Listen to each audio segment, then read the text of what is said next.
Kag sa numero 1 sa mga balita, subungan law.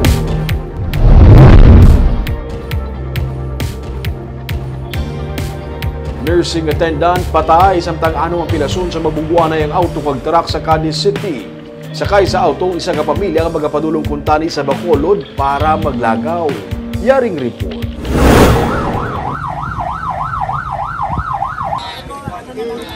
Nagbinuligay ang mga rescuers sa Manapla kag Cadiz City para makuha gikan sa driver's seat ang lawas ni Jeneline Amante, 37 anyos kag isa ka nursing attendant sa Cadiz City District Hospital mga alas 10 ang aga sang Sabado sa highway sa Barangay Kaduhaan sa Cadiz City.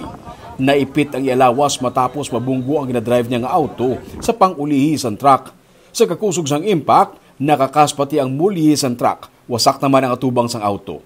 Sunod sa kay Edwin Polves, malapit lang sila sa area sa natabo ang bungguanay. Naabda na lang nila ang pilason nga senior citizen nga lalaki. Sagwa sang auto kag ang mga minor de edad nga pilason man. Pero pagkabot, ano nabdan mo no? Araga sandig lang ng laki. Tigo lang? Igo lang sandig. Oo. Dam, puro sa tanang pilasan tam.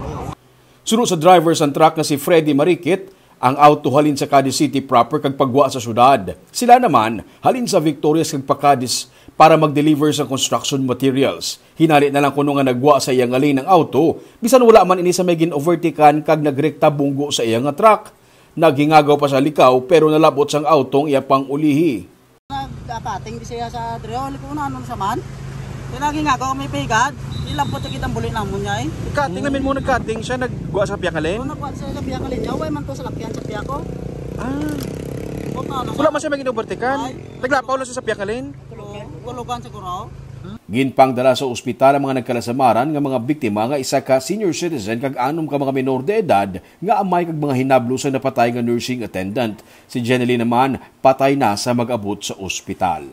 Sa isa ka resort sa may sitio Alimatok sa Barangay Celestino, Villasin sa Cadiz City naman, nabayluhan sang kasubo ang sinadya nga team building sa mga barangay health workers. Sa nagkasignal sila, nakabaton sila sa tawag. Ginhambalan sila nga papulio ng isa nila kaupod nga BHW kay naaksidente ang iya nga anak. Ang ginatumod, amo ang iloy ni Jeneline nga kaupod nila.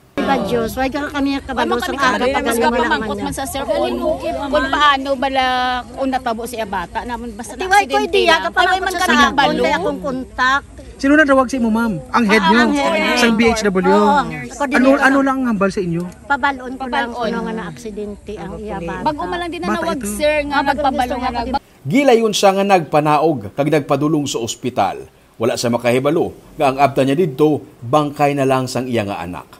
Sunod sa Cadiz PNP, may inisyal na nga pag-istoryahanay sa tunga sang pamilya sa napatay kag sa tag-iya sang truck samtang ang iban nga mga nasamaran sa bungguanay ginpangsaylo na sa isa ka ospital sa Bacolod City. Romeo Subaldo para sa Digicast Negros.